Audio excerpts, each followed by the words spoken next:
পায়া পড়ছে। কি কথা কোন ঠিক কিনা? করোনা মহামারীর চেয়ে ভয়াবহ মহামারী। যুবকরে সমস্ত মহিষগুলি পালায় চলে গেল জীবন বাঁচানোর জন্য, কিন্তু মা মহিষটা পালাইল না। ওই মা মহিষটা বাচ্চারে বাঁচানোর জন্য সিংহের সাথে মারামারি শুরু করলো। লড়াই করে মা মহিষটা মারা গেল, জীবন দিয়ে দিল, প্রমাণ করে গেল সন্তানরে আমি আমার জীবনের চাইতে মা হইয়া তোরে বেশি ভালোবাসি। সবাই পালাইছে, আমি মা পালাইতে পারি নাই।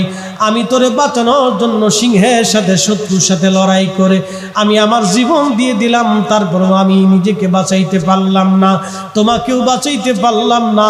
মা মহিষ প্রমাণ করে গেল জীবন দিয়া। এটার নাম মা।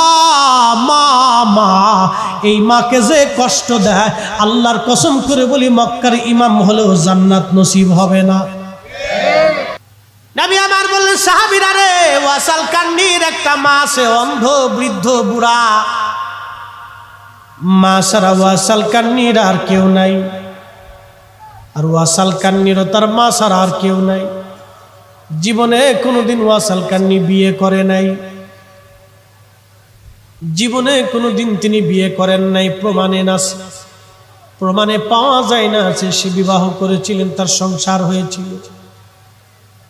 অথবা ওনার জীবনীর ব্যাপক বিবৃতি জীবনী পাওয়া যায় না, কারণ উনি জনমানবহীন থেকে দূরে থাকতেন, সবসময় দূরে দূরে নির্জনে নিবৃতে থাকার চেষ্টা করতেন। ওয়াসাল কান্নি রাদিয়াল্লাহু আনহু, ও মুসলমানেরা রে,